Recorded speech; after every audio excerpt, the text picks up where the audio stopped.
The bridge of the Federation science ship Gentle Current buzzed with quiet activity. Captain Zephyra's blue skin gleamed under the soft lights as she studied the holographic display before her. The readings made no sense. For 3 days, her team had been tracking strange energy signals from a distant spiral arm of the galaxy. The patterns were unlike anything in Federation databases. "Captain," called her science officer, Clicks. His 4 arms moved quickly over the control panels. "The signals are getting stronger. They're coming from a yellow star system, approximately 47,000 light-years from here." Zephyra's large eyes narrowed. The Federation had explored space for over 2,000 years, but they had never ventured that far into the outer rim. That region was considered empty and dangerous. Only death worlds existed there, planets so hostile that no civilized life could survive. "Are we certain these signals are artificial?" she asked. "Yes, Captain. The patterns show clear signs of intelligent design, quantum communication networks, faster-than-light data transmission, and military-grade encryption protocols." The captain felt a chill run through her body. Military-grade encryption meant weapons. It meant war. The Federation had been at peace for centuries, but now they faced extinction. The Vorthak hegemony had already destroyed 4 Federation worlds. Their insectoid warriors seemed unstoppable, cutting through Federation defenses like they were made of paper. The Federation Council had tried everything. Diplomatic missions failed when the Vorthak killed the ambassadors. Trade offers were ignored. Even surrender proposals were met with silence, followed by more attacks. The Council's greatest minds had reached a terrible conclusion. The Vorthak wanted complete extermination of all warm-blooded life. "Set course for the signal source," Zephyra ordered. Maximum speed. The journey took 12 days. As they approached the yellow star system, the crew gathered on the bridge to witness what they found. The sensors revealed something that defied belief. "Captain," Clicks whispered, his voice shaking, "this entire system is fortified." The display showed massive space stations orbiting every planet. Asteroid belts had been converted into mining operations and weapons platforms. The 4th planet from the star was covered in metal structures that reached into space. Hundreds of ships moved between the worlds, each one larger and more threatening than anything the Federation had ever built. "These are warships," announced Lieutenant Vera, the tactical officer. "All of them. I'm reading weapons systems powerful enough to crack planets." Zephyra stared at the display. "Who would build such things? What kind of species lives here?" "Deathworlders," Clicks answered quietly. "The planet readings show impossible conditions. Gravity 3 times Federation standard. Toxic atmosphere with free oxygen. Temperature variations that would kill most species. And the surface?" He paused. "Captain, the surface is covered with predators."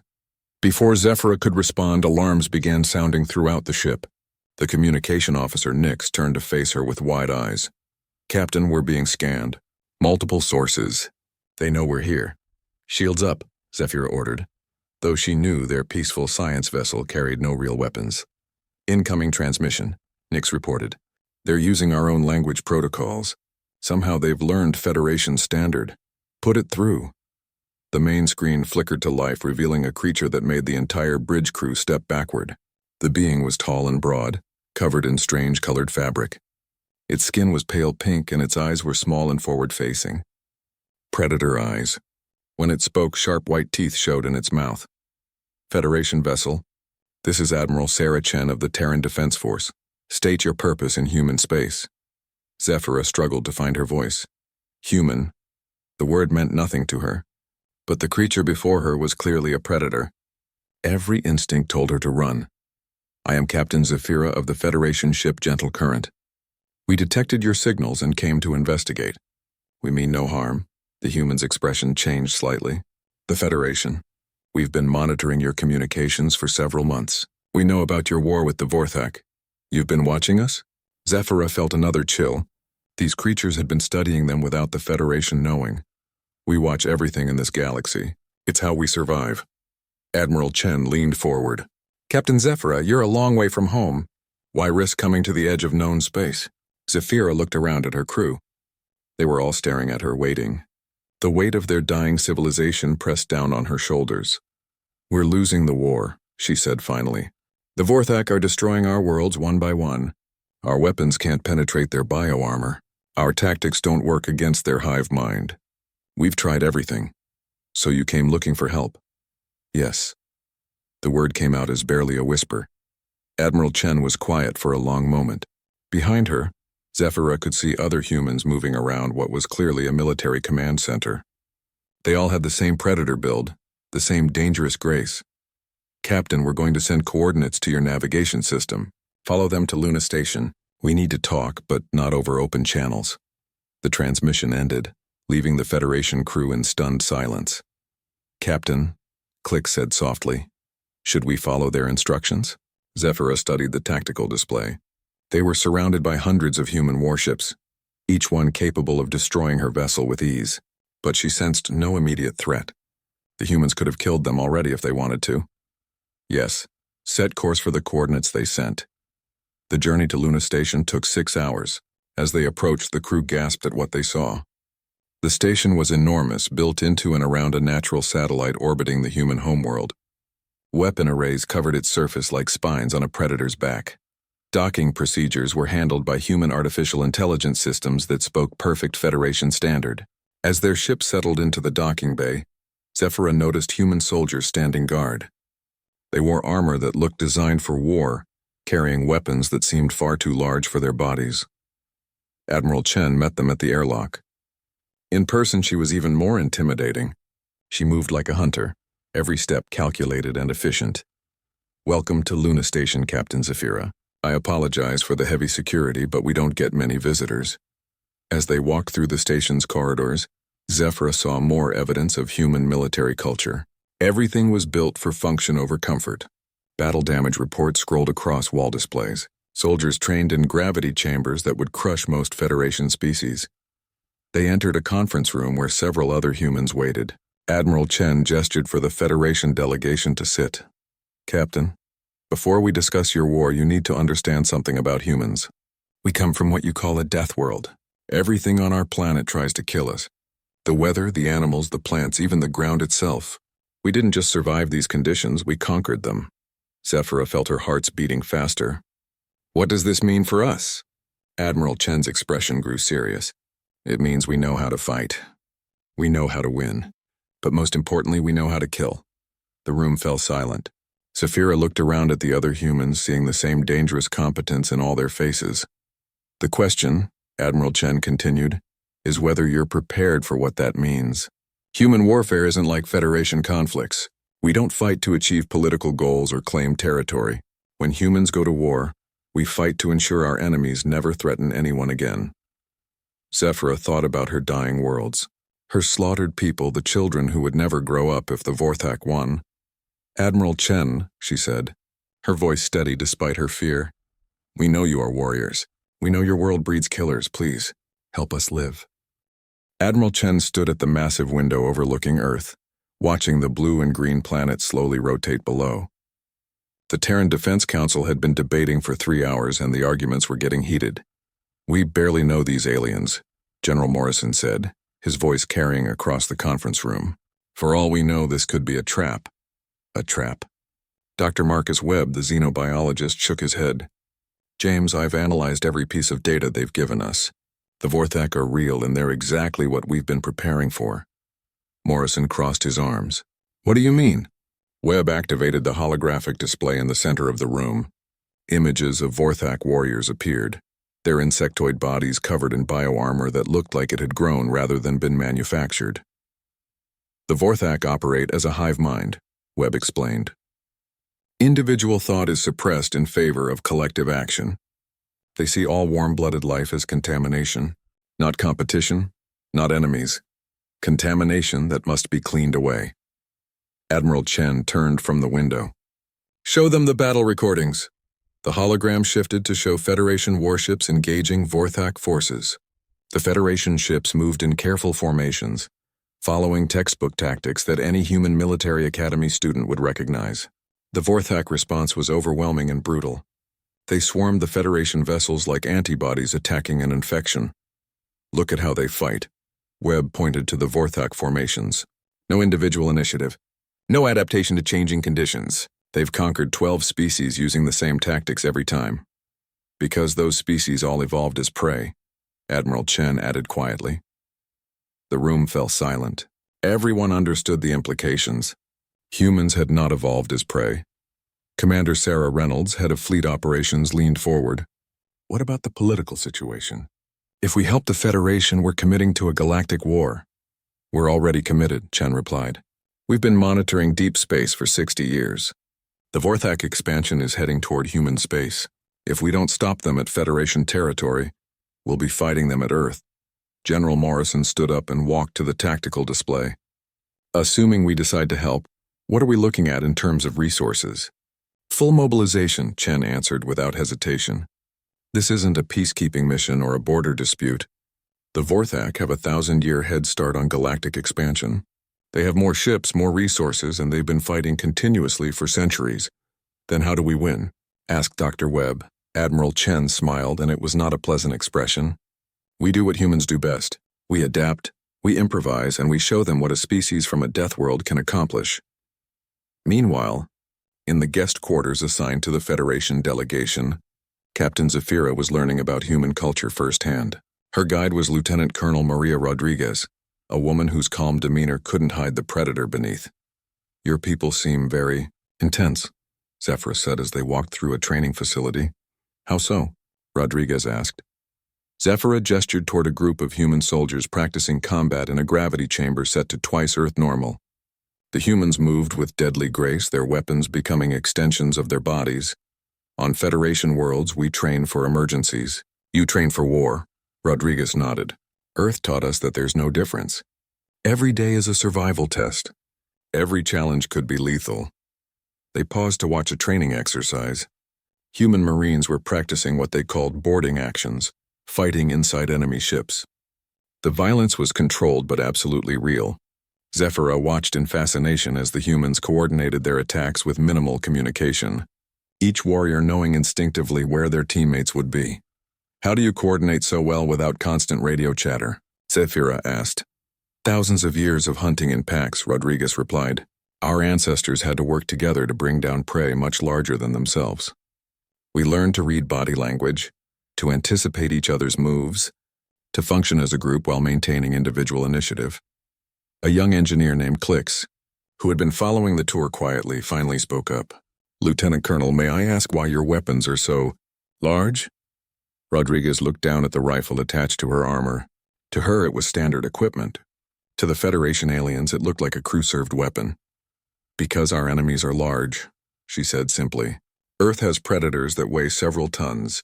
Our weapons evolved to stop them. But these are for fighting other intelligent species, Klix protested. Rodriguez's expression grew serious. Klix on Earth intelligence doesn't make something less dangerous. It makes it more dangerous. The tour was interrupted when emergency alarms began sounding throughout the station. Rodriguez immediately activated her communicator. Rodriguez here. What's the situation? Training accident in Section C, came the reply. Federation guest triggered a combat simulation. We need medical and security teams. Rodriguez turned to Zafira. Stay close to me. Move when I move, stop when I stop. They ran through corridors that suddenly came alive with activity. Human soldiers appeared from hidden positions, moving with practiced efficiency toward the emergency. Zafira realized that what she had thought was a peaceful space station was actually a military fortress filled with warriors. They reached Section C to find chaos. Young Klix was trapped in a training room where holographic enemies were attacking with very real weapons. The safety protocols had malfunctioned, and the simulated Vorthak warriors were using live ammunition. Rodriguez moved without hesitation. She dove into the training room, her rifle already firing. Her shots were precise and controlled, destroying the malfunctioning holograms while avoiding any chance of hitting Klix. Other human soldiers joined her, their movements coordinated despite having no time to plan. In 30 seconds, the threat was eliminated and Klix was safe. As medical teams checked the young alien for injuries, Zafira watched Rodriguez calmly clean her weapon.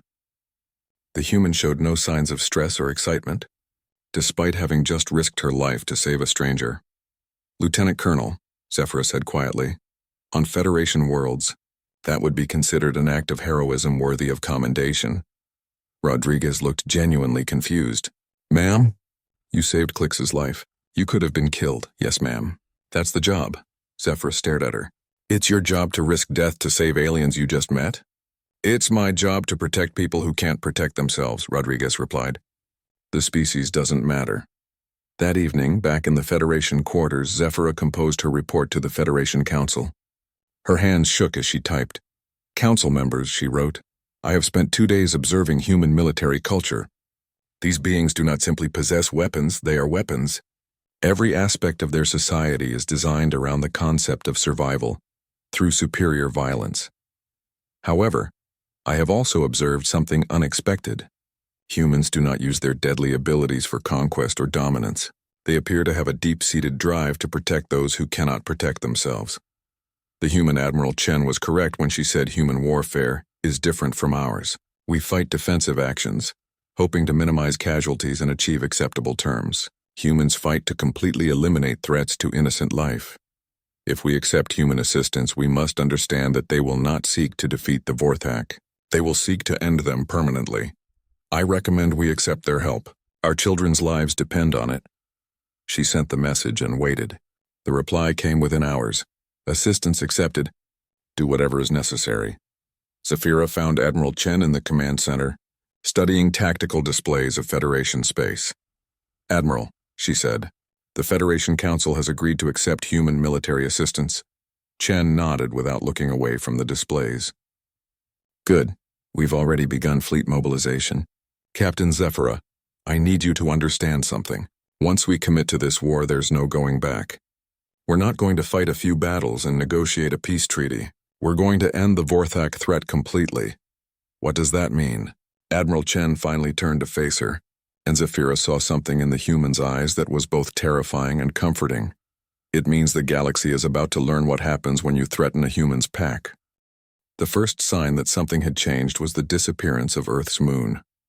Captain Zephyra stood on the observation deck of Luna Station, staring at the empty space where the satellite had been just hours before. In its place, a massive construction framework stretched across space, swarming with human workers and automated systems. Where did it go? She asked Lieutenant Colonel Rodriguez. Luna Station isn't built on the moon, Rodriguez explained. Luna Station is the moon. We hollowed it out 70 years ago and turned the entire thing into a mobile command base. Zephyra felt her heart skip. The entire moon? Weapons platforms, shipyards, supply depots, tactical command centers. When we move to Federation space, we're bringing Luna with us. Through the massive observation windows, Zephyra could see the human fleet assembling. Ships emerged from hidden positions throughout the solar system, each one larger and more threatening than anything in her nightmares. The smallest human destroyer was twice the size of the Federation's largest battleship. How many ships do you have? She whispered. Enough, Rodriguez replied. The flagship of the human fleet was a vessel that defied comprehension. The Ragnarok stretched for over a kilometer, its hull covered in weapon arrays and armor plating thick enough to survive planetary bombardment. When Admiral Chen had first described it, she called it a planet killer. Now, watching it maneuver alongside dozens of similar vessels, Zephyra understood that Chen had not been exaggerating. Captain Zephyra, came a voice behind her. She turned to see Admiral Chen approaching, wearing battle armor that looked like it had been designed for fighting in hell itself. Admiral, when do we depart? We don't, Chen replied. You're staying here on Luna Station where it's safe. My ship will carry Federation navigation data and communication equipment. But Admiral, I can help. My crew knows Federation space better than anyone. Chen shook her head. Captain, you're a scientist and explorer. What we're about to do isn't exploration. Before Zephyra could argue further, an aide approached Admiral Chen with a datapad. Ma'am, Captain Vasquez is requesting final confirmation on the advanced scout mission. Tell her it's a go. Wolfpack tactics, maximum aggression. Zephyra followed Chen to the Tactical Command Center, where she got her first look at human military planning in action. The center buzzed with controlled activity, as hundreds of human officers coordinated the movement of the largest war fleet in galactic history.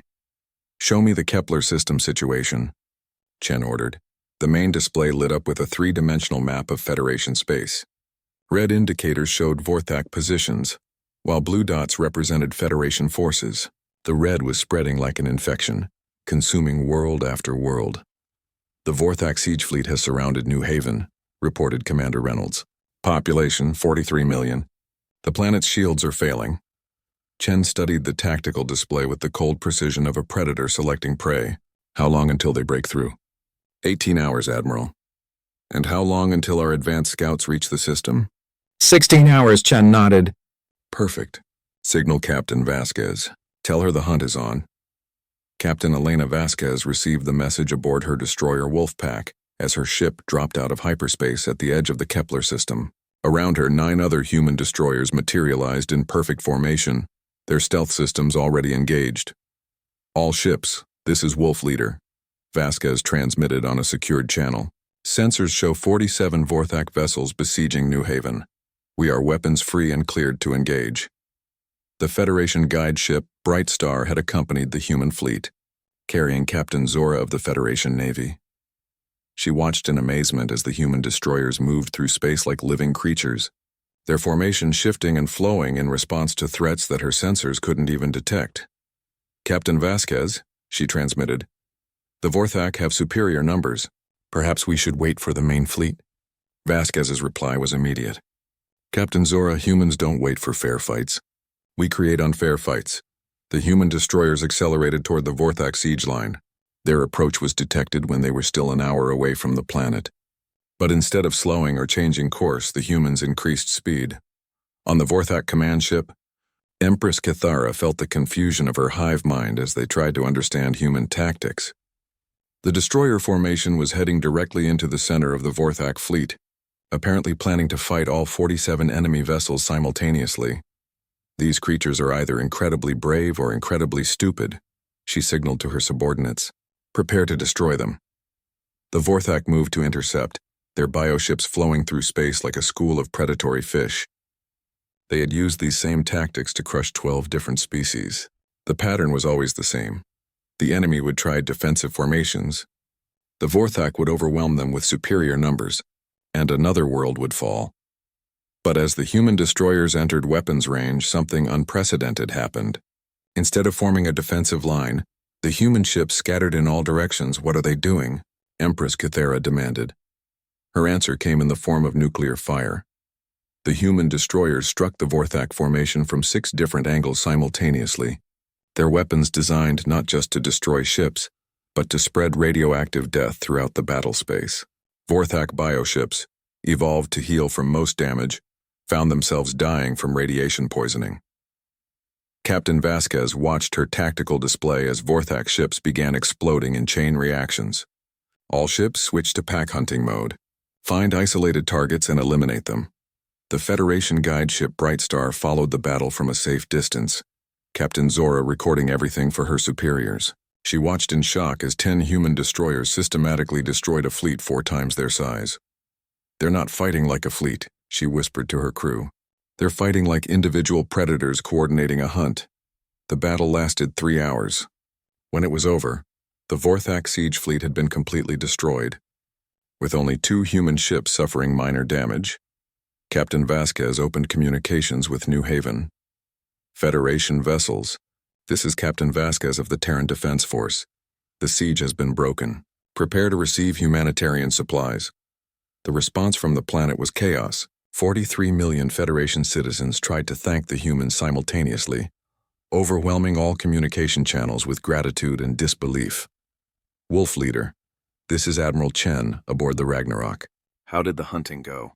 Vasquez looked at her tactical display, where the wreckage of 47 Vorthak ships drifted in radioactive clouds. Target-rich environment, Admiral. The pack is well fed. Outstanding. Prepare to receive the main fleet. We have a war to win. As the human battle group took defensive positions around New Haven, Federation ships began emerging from hidden positions throughout the system. They had been too afraid to fight the Vorthak. But now they watched in amazement as human engineers began salvaging Vorthak technology and converting destroyed ships into defensive platforms.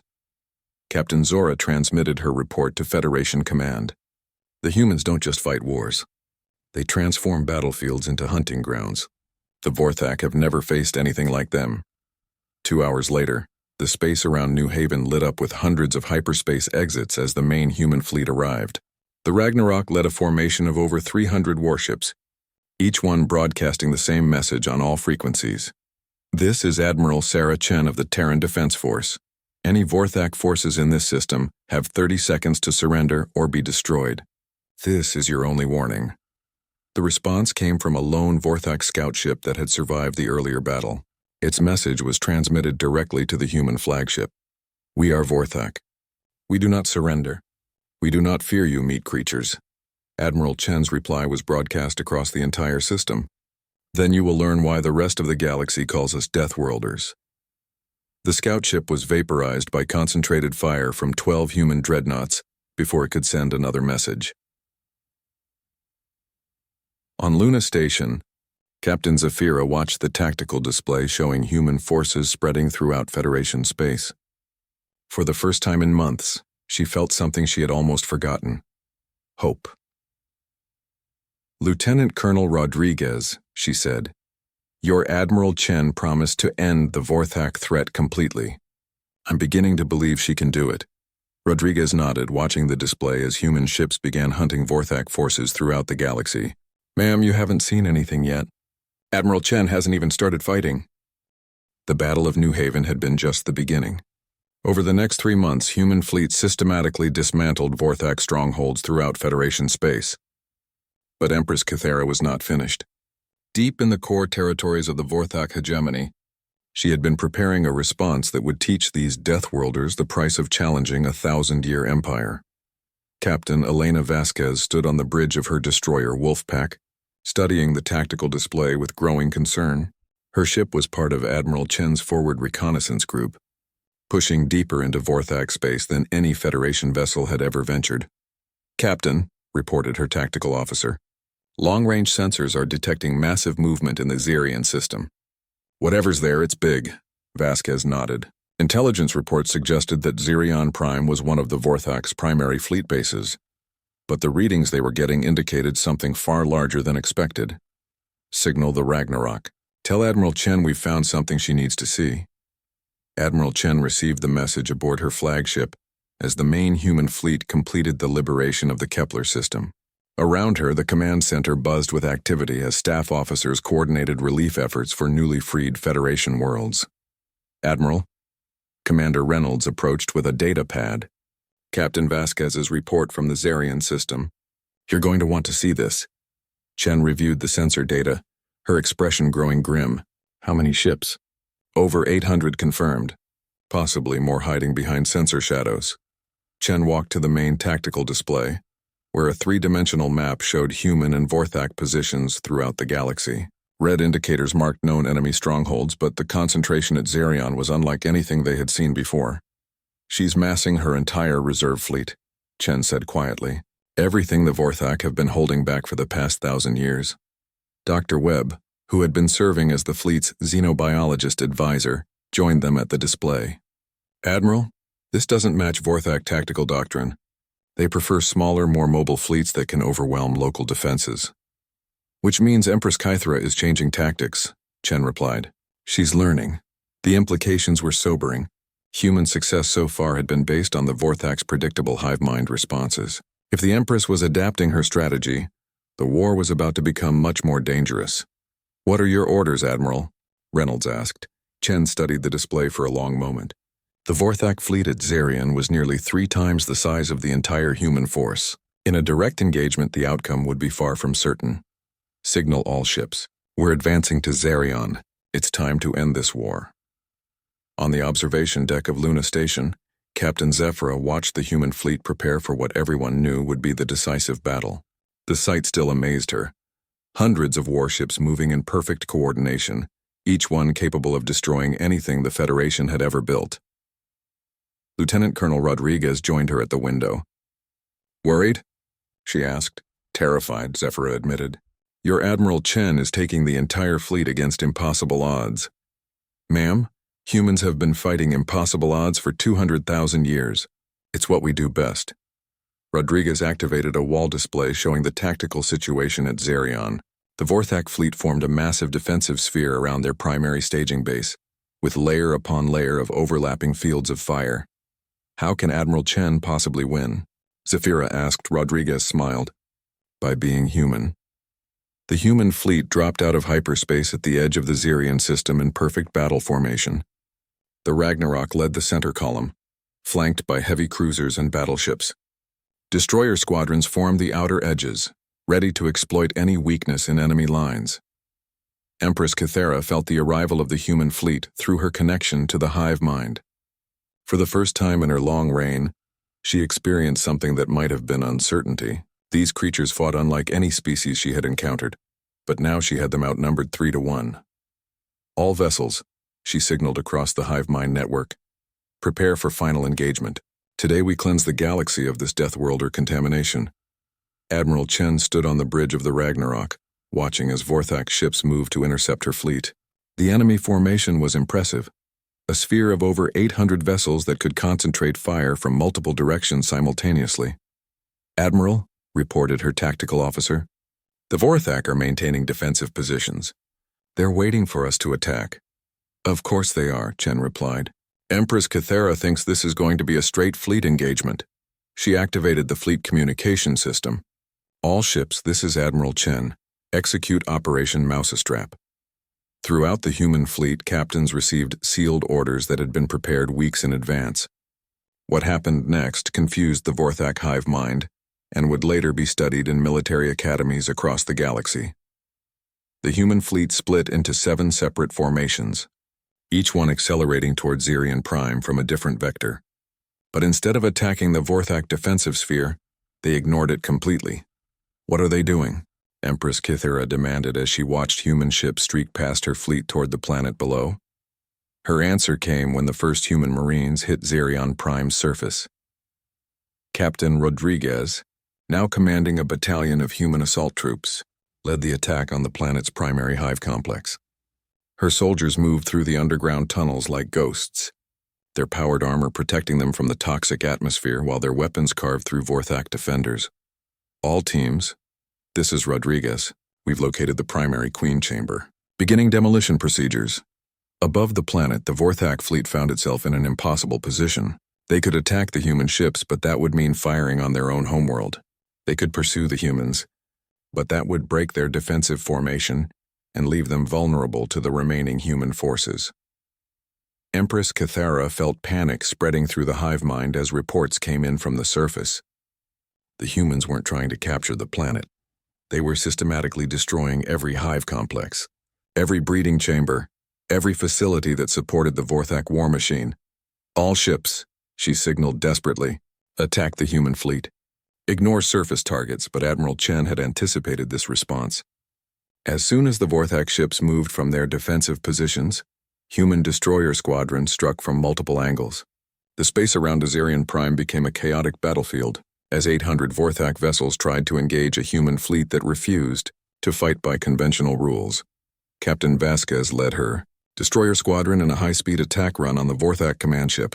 Wolfpack leader to all units. The Empress is in the large bioship at the center of their formation. Let's introduce ourselves. The Wolfpack and her sister ships dove into the heart of the Vorthak fleet, their weapons targeting not the enemy vessels themselves but the biological command networks that connected them. Nuclear warheads detonated in precise patterns, severing the hive mind links that allowed the Vorthak to fight as a coordinated force. Empress Kythera felt her connection to the fleet, fragmenting as human weapons destroyed the neural relays that bound her empire together. For the first time in 1,000 years, Vorthak ships began acting independently, their hive mind coordination replaced by individual panic. "Impossible," she whispered as her command ship shuddered under human fire. "How do they fight without central command?" The answer came from Captain Vasquez as her destroyer closed to point-blank range. "Because we're not drones, Bug. We're humans." The battle lasted 14 hours. When it was over, the Vorthak fleet had been completely destroyed, and Zarian Prime lay in ruins. Of the 800 enemy vessels, less than 50 escaped to spread word of their defeat. Admiral Chen stood in the wreckage of the Vorthak command ship, looking down at Empress Kythera. The alien ruler was dying, her bio-armor ruptured by human weapons, but her compound eyes still burned with hatred. "You have won this battle," she hissed, "but there are other hive worlds, other fleets. The Vorthak will survive." Chen knelt beside the dying Empress. "No, they won't. We're going to find every hive world, every breeding colony, every ship. And we're going to end this threat permanently." "Why?" Kythera whispered. "We never threatened your kind directly." Chen's expression was cold and implacable. Because you threaten innocent life. And humans protect the innocent. The Empress died with confusion in her eyes, unable to understand a species that would fight so viciously to protect strangers. Back on Luna Station, Captain Zafira watched the tactical display as human fleets spread throughout former Vorthak territory. The war was effectively over, but the humans continued their advance, hunting down every remaining enemy stronghold with methodical precision. "They're not stopping," she said to Lieutenant Colonel Rodriguez. "No, ma'am." Admiral Chen gave her word. "The Vorthak threat will be ended completely." Zafira thought about the implications. The humans weren't just winning a war. They were reshaping the galaxy itself, creating a new order where predators protected prey instead of consuming them. "What happens next?" she asked. Rodriguez looked out at the stars where human ships carried aid and protection to worlds that had known only fear for centuries. "Now we make sure it never happens again." 6 months after the Battle of Zerion Prime, the galaxy was a different place. The Vorthak hegemony, which had terrorized civilized worlds for over a millennium, existed only in history files and scattered ruins floating in dead space. Captain Zafira stood on the bridge of the New Horizon, a ship that represented everything the war had changed. Built using combined Federation and human technology, it carried a mixed crew of species that had never imagined working together. The vessel's mission was exploration and peaceful contact, but its weapons were human-designed and capable of protecting entire star systems. "Captain," called her human tactical officer, "Lieutenant Martinez, we're receiving a distress signal from the Altair system. Unknown vessels attacking Federation shipping lanes." Zafira smiled. 3 months ago, those words would have sent her into panic. Now they were simply another problem to be solved. "Set course for Altair. Maximum speed. Signal Admiral Chen that we may have pirates to deal with." The response came back within minutes. "Have fun. Try to take some alive for questioning." Chen, as the New Horizon jumped to hyperspace, Zafira reflected on how much had changed. The Federation was no longer a collection of frightened prey species hiding from galactic predators. With human protection and training, they had become something new, a true alliance capable of defending itself and others. The transformation hadn't been easy. Many Federation species struggled to understand human military culture, just as humans had difficulty adapting to Federation social customs. But gradually, understanding had grown. On the former Vorthak homeworld of Zerion Prime, Dr. Marcus Webb supervised one of the most ambitious projects in galactic history. The planet's surface, once covered with hive complexes designed for breeding warriors, was being converted into something unprecedented, a rehabilitation center for captured Vorthak survivors. "Progress report," Webb said to his assistant, Dr. Klix, who had become one of the project's most valuable team members. "Remarkable results," Klix replied, his forearms moving quickly over data displays. "Separating young Vorthak from the hive mind before their third molting allows individual personality development. They're learning to function as independent beings." Webb nodded, watching through reinforced windows as young Vorthak individuals played in carefully designed environments. It was strange to see the descendants of galactic conquerors learning games and developing friendships, but it gave him hope for the future. "Any word from the adult rehabilitation programs?" Klix's expression grew more serious. "Limited success. Adults who spent decades in the hive mind find individual thought extremely difficult. But we've had some breakthroughs with former technical specialists. The project was controversial even among humans. Many argued that the Vorthak should be eliminated completely, that the risk of them returning to their old ways was too great. But Admiral Chen had made the decision personally. Humans would not commit genocide, even against an enemy as dangerous as the Vorthak. "We end the threat," she had told the Terran Defense Council, "but we don't end the species. That's what separates us from them." On Luna Station, Admiral Chen herself was dealing with the political consequences of human intervention in galactic affairs. The command center had been converted from a war room into something resembling a diplomatic headquarters, with representatives from dozens of species seeking audiences with the human leadership. "Admiral," Commander Reynolds approached with the day's briefing, "the Andromedan Trade Confederation is requesting military assistance against raiders in the Outer Spiral. The Centauri Republic wants to discuss a defense treaty, and she paused, checking her notes. "The High Council of Arcturus is offering to make you their planetary goddess. Chen rubbed her temples. Decline the goddess thing, again. What's our current fleet deployment status? 40% of our forces are on patrol duties, protecting Federation space and former Vorthak territories. 30% are based here for a rapid response. 20% are involved in the, rehabilitation project on Zirian Prime. The remaining 10% are on exploration. Missions with mixed crews. It was a far cry from the concentrated war fleet that had swept across the galaxy just months before. Human ships now served as protectors rather than conquerors, their presence allowing smaller species to expand and explore without fear. Admiral, Reynolds continued, there's one more thing. Captain Zephyra is requesting permission to explore beyond the galactic rim. She thinks there might be other species out there who need help. Chen smiled. The Federation captain had come a long way from the frightened scientist who had first arrived at Luna Station. Approved, but tell her to take a full escort. If there are other threats out there, I want to know about them before they know about us. In the Altair system, the New Horizon dropped out of hyperspace to find exactly what Lieutenant Martinez had predicted: pirates. 3 heavily armed ships were attacking a Federation cargo convoy, their weapons designed to disable rather than destroy. They wanted the cargo intact. This is Captain Zephyra of the Federation Human Alliance ship New Horizon, she broadcast on all frequencies. Cease your attack immediately and prepare to be boarded for inspection. The response was immediate and predictable. The pirates opened fire on her ship. Lieutenant Martinez, Zephyra ordered calmly, please demonstrate why that was a poor decision. The human tactical officer smiled as his fingers danced over the weapons controls. With pleasure, Captain. The New Horizons' response was swift and overwhelming. Human-designed plasma cannons disabled all 3 pirate vessels in under 2 minutes. Their crews alive but helpless. Federation boarding parties trained by human marines secured the ships and rescued the cargo convoy crews. Pirate vessels secured, Captain, reported the boarding team leader. No casualties on either side. Zephyra nodded with satisfaction. A year ago, this same situation would have resulted in the complete destruction of the cargo convoy and the death of hundreds of Federation citizens. Now it was a minor inconvenience resolved in minutes. Signal the convoy that they're free to continue their journey, and send a message to Federation security. We have 3 ships full of pirates who need to learn about honest work. As the New Horizon returned to its patrol route, Zephyra thought about the conversation she'd had with Admiral Chen the previous week.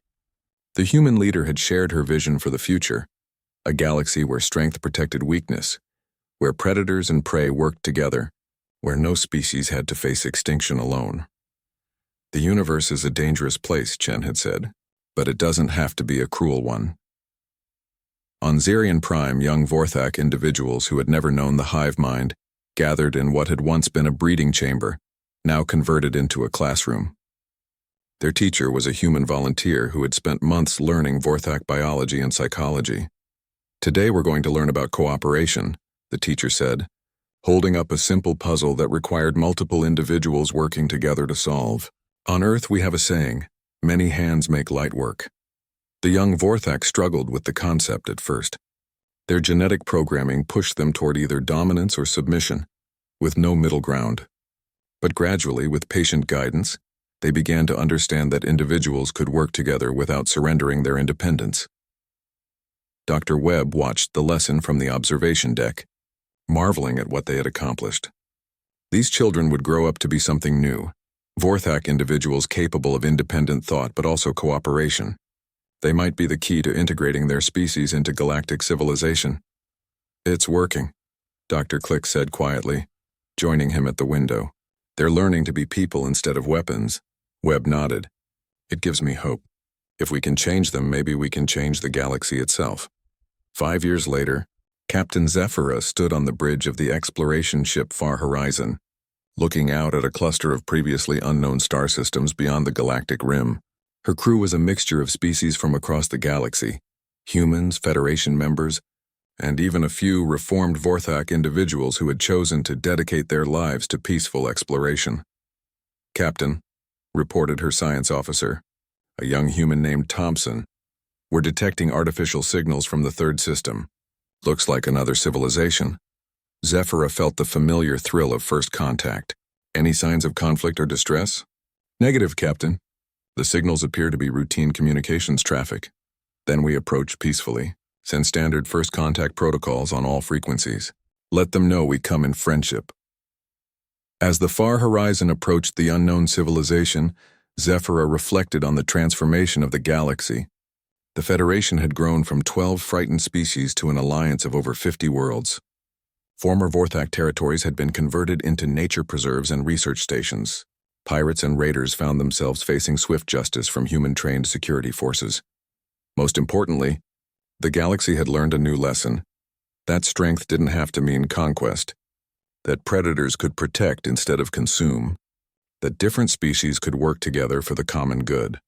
The response to their first contact signal came back translated into perfect Federation standard. Unknown visitors, you are welcome in our space. We are the Harmony Collective and we greet you in peace.